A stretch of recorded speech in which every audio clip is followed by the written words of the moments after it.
cosas que se ha definido y como que no acepta, lo observa.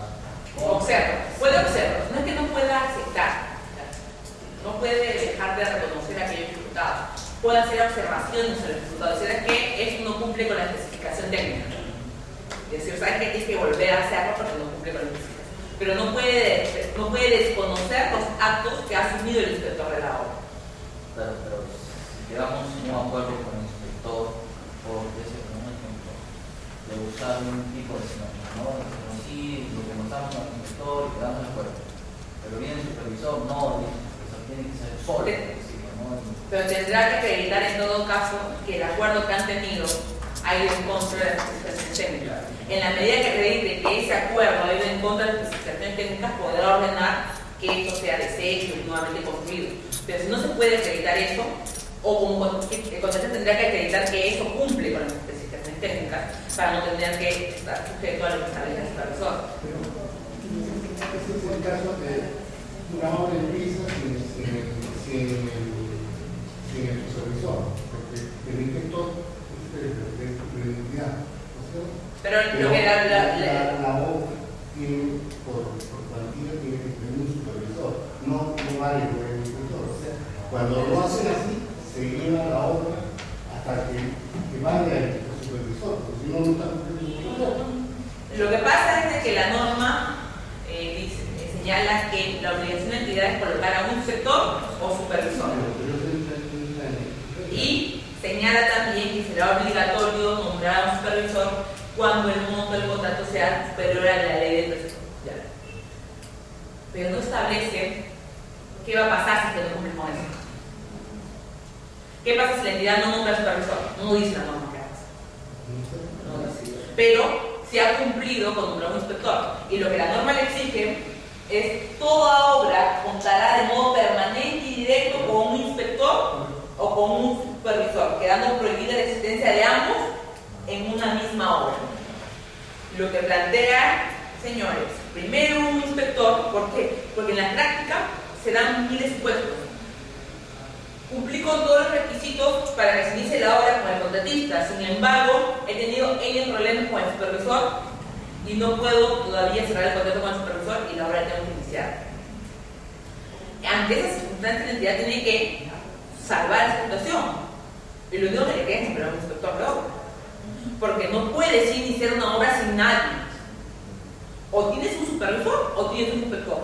Si la norma te exige que tengas supervisor, tendrás que tener de manera temporal a este inspector, porque este inspector no puede quedarse durante toda la ejecución de la obra, porque si la ley dice que debe haber supervisor. Podrá haber un inspector temporal, pero necesariamente posteriormente tiene que nombrar un supervisor. Sí. Claro, el supervisor claro. Por eso, lo que tiene que nombrar es un inspector o un supervisor. Están poniendo que no necesita el supervisor, no necesita ahora. Así como yo le digo por ejemplo, el inspector no quiere reconocimiento porque ha autorizado el profesor, porque así sucede, porque la entidad no puede desconocer los actos del inspector. La entidad no puede desconocerlos, porque la entidad no puede ir en contra de sus propios actos. Es decir, ya hablamos un poquito de la entidad no puede ir en contra de sus propios actos. Si la entidad ha designado a este inspector como el encargado, como los ojos de la entidad de la obra, ella no puede pretender desconocer los actos que realiza este inspector. Y si no lo puede desconocer la entidad, que es la dueña de la obra, mucho menos lo puede hacer el supervisor. Lo que él dice en un cemento, que no es el correspondiente, lo dijo el inspector y el otro se da cuenta del supervisor. Lo dejará sentado en el cuaderno de obra y lo ordenará lo que corresponda, pero más allá de reconocer aquellos actos no lo puede hacer. En todo caso, si es que la entidad le hace algún descuento al contratista por ese cemento que no cumplía las restricciones a raíz de esto, el contratista tendrá que acreditar que eso cumplía las restricciones técnicas. No voy a Siempre no estamos. Ese momento puso el ánimo para ver. Y no lo pone. No creo que sea. Y el segundo Hablamos de una marca de cemento. Hablamos de marca de cemento, no de... Pero el supervisor de organización, que necesariamente tiene que hacer su informe de compatibilidad y ahí es donde de ahí me señala las cosas que ha hecho anterior y lo que él decir que está conforme o no. Normalmente cuando un supervisor ingresa, lo que hace es verificar primero los actos que ha realizado el inspector antes de asumir el cargo. Sí, así Eso es lo más. Todas empresas serias, las empresas públicas, nada, yo he visto que hacen eso. No, probablemente, la verdad, no lo podría afirmar. Ya.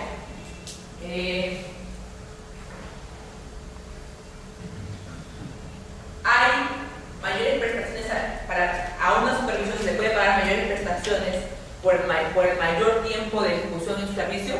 Sí, la norma establece de que cuando sea menor o igual al 15% en el nivel puedo utilizar, y cuando sea mayor al 15% es previo a la ejecución de la Contraloría. ¿Qué situación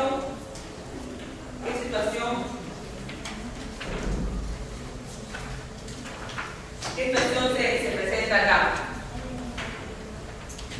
Cuando hay una extensión del servicio de supervisión imputable al contratista, o sea, ¿qué pasa? Un contrato de supervisión necesariamente está ligado o relacionado a un contrato de obra, como un contrato de ejecución de obra. Si en este contrato de ejecución de obra ha habido una extensión del plazo por causal imputable al contratista, quien debe asumir estas mayores prestaciones que se deben pagar al supervisor es el contratista. Claro que la entidad será responsable y después se le irá descontando al contratista las valorizaciones en la liquidación. Sin embargo, quien es responsable de este pago es el contratista, porque es por causa imputable del contratista que se ha extendido el plazo de los servicios que otorgaba el supervisor. ¿Alguna pregunta hasta acá? Además del caso conversado.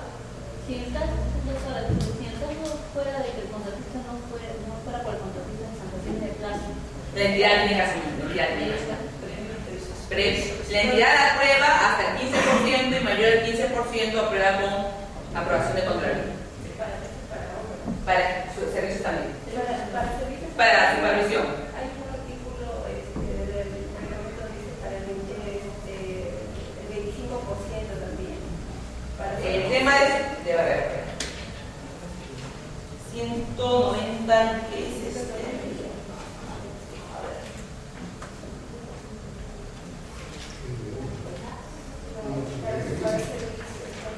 Pero no es para acá dice, cuando dichas prestaciones superen el 15%, se requiere la aprobación previa del pago de la Contraloría General de la República, la que deberá pronunciarse en un plazo no mayor de 15 días hábiles. Es el tercer cuarto párrafo del artículo 191. El control del plazo, y este tema ya ustedes son más especialistas que yo. Yo voy a ingresar al tema de ingeniería. Yo dije cualquier corrección la acepto legítimamente. ¿Cómo se hace el control del plazo? ¿Cómo se realiza el control del plazo? A raíz de este muy difícil de entender diagrama PRCP. ¿No es así? El contratista adjudicatario de buena prueba debe realizar la programación de obra PRCPM teniendo como parámetro el cronograma de desembolsos establecidos en la base. Antes de suscribir el contrato, un documento, un requisito indispensable para la suscripción del contrato es que el contratista presente su calendario de avance de obra. En este calendario de avance de obra, lo que el contratista se compromete es ejecutar la obra en determinados plazos con determinadas secuencias. Y son estos, este es la guía que tiene la entidad para mañana más tarde analizar, por ejemplo, una ampliación de plazo. ¿No es así? ¿Ah? La entidad, ¿qué puede suceder? Yo tengo un contrato, todavía no puedo decir las partes porque todavía es confidencial, pero a veces el contratista no lo presenta al inicio de fecha, no lo presenta, pero en su propuesta sí presenta uno, o sea, general, o sea, por día, si es 90 días, por 90 días. ¿a qué estamos hablando de esto? Sí, la programación de ya. se toma como válido es... ¿Cómo me dices? No te Es que a veces no lo presenta fecha de inicio, no se tiene que presentar, no lo presenta fecha de inicio, o sea, no llega a presentar. Pero es un documento necesario para la firma del contrato. Pero, o sea, como ya en su propuesta, ellos presentan, por decirlo, a los 90 días sin fecha, o sea, 90 días. Pero es responsabilidad de la entidad haber suscrito un contrato sin que el contratista haya cumplido con ese Se puede requisito. tomar como varios de su propuesta técnica. O sea, La entidad, lo que pasa es que la entidad no debió haber suscrito un contrato si que no había un documento que era una revisión dispensable. Y si hace posteriormente, la entidad lo que está haciendo es tratando de soñar una omisión de la entidad, ¿no? A ver, estábamos en el calendario de avance de obra. Lo tiene que presentar y en base a eso se hace un análisis de cómo ejecutar. En el caso que les iba a plantear, ¿qué pasó? Presentó su calendario de avance de obra, pero nunca llegó al área de usuario. Ustedes saben que una entidad lo recibe, por ejemplo, el área de OVA. El área de usuario puede ser abastecimiento, logística, no sé qué área de una entidad. Y no llegó al área de usuario, el área de usuario nunca dio la autorización al calendario de avance de obra. Y cada vez que durante la ejecución de la obra se aprobó el calendario, durante la ejecución de la obra, todo era nota crítica para el contratista. Todo era rojo. Y el ingeniero de estructuras, pero este calendario está mal hecho. ¿Cómo va a ser todo nota crítica? No hay ninguna partida con holgura. Ingeniero, si ustedes lo han aprobado, ustedes han aceptado, ¿cómo me viene a preguntar a mí a esa altura del contrato? Cuando ya estábamos en 70% de ejecución de obra, cuando el contratista, ya pues imagínense, con un calendario que todo es nota crítica, el contratista ampliaciones de plazo así, ¿no? Con gastos generales astronómicos.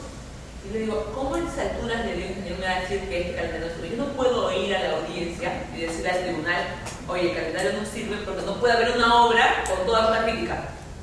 No es un argumento de defensa eso, para una entidad. Más bien, lo que va a acreditar es que la entidad ha actuado con falta de diligencia. Porque la entidad debió haber observado este calendario y haber dicho, ¿sabes qué? Este calendario no está bien formulado. Esto y esto está mal. Esto no es otra crítica. Pero la entidad no lo hizo. Y si la entidad sintió y así firmó contrato, ahora no se puede cuestionar el calendario de avance de obra. De ahí la importancia. Y eso pasa por la entidad. El parte contratista, ¿qué pasa?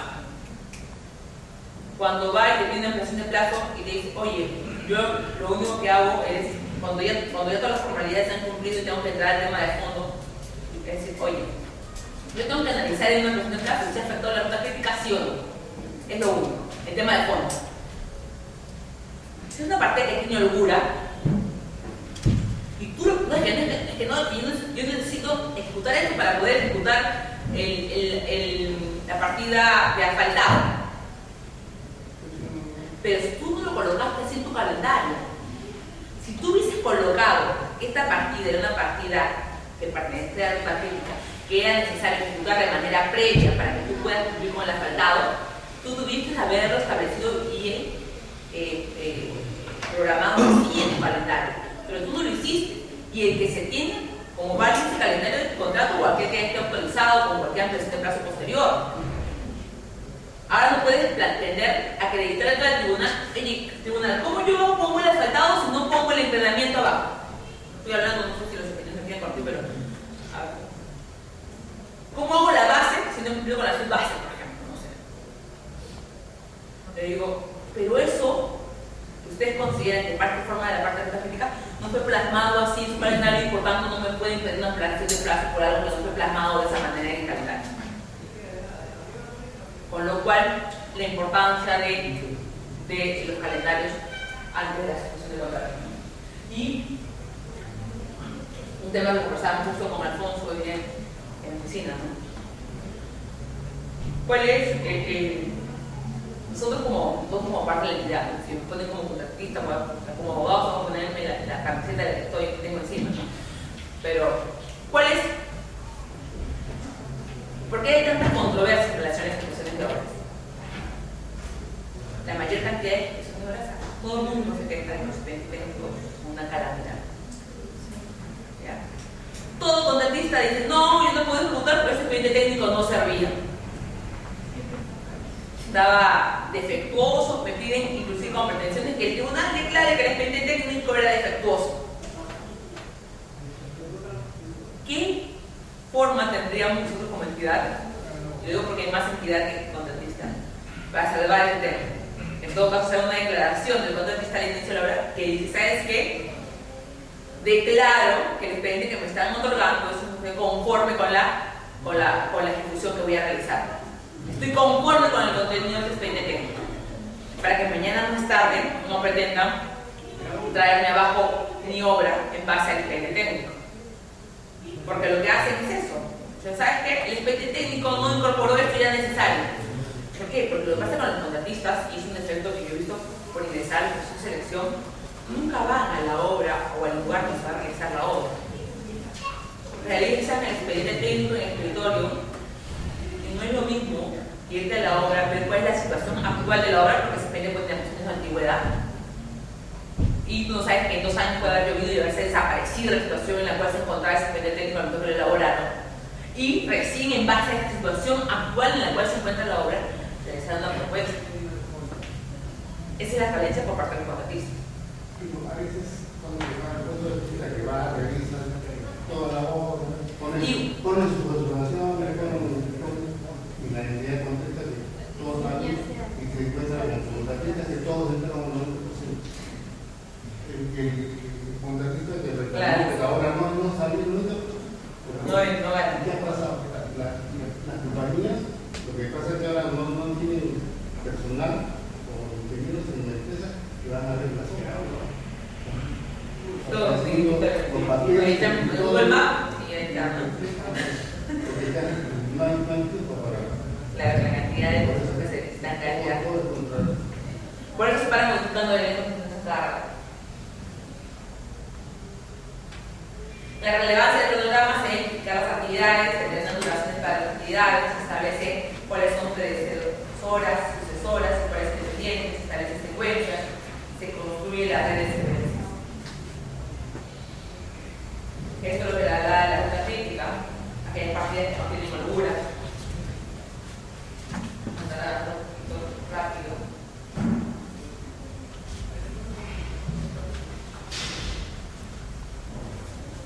El cuaderno de obras. A ver. Hay toda una discusión en relación al cuaderno de obras. ¿Debe estar legalizado un cuaderno de obras? ¿Ah? Antes sí, ahora no. Sí, no. A ver, cuéntenme. Bueno, no, realmente no dice nada. No dice nada en realidad. No dice si debe estar o no debe estar legalizado. Por lo cual, no sabes si debe estar. La norma ya no sabemos si debe estar legalizado o no está legalizado. Esa es la verdad. Por lo cual, perfectamente, legalmente puede haber un cuarto de obra sin estar legalizado también. Porque la ley no te exige que legalizar. Ahora, si se abre la fecha de entrega de terreno, ¿es necesario que se inscriba en el cuaderno de obra la entrega de terreno? Es necesario que se inscriba como primer acto en el cuaderno de obras la entrega de terreno. Siempre hay un acta de entrega de terreno, ¿sí? En la mayoría de los casos se pega esa acta de entrega de terreno en el cuaderno de obras y ahí se empieza. Yo he visto una obra, pero sí sé eso. ¿Ah? se pega en la hoja. Pero yo lo he visto. No he visto una obra, pero yo lo he visto en cuaderno de obras. Va siempre pegar esa acta de entrega. Vale la hoja. Vale la hoja. Claro. Ya. ¿Qué pasa si no está esta acta de entrega o no hay un asiento donde se quede constancia la acta de entrega del cuaderno?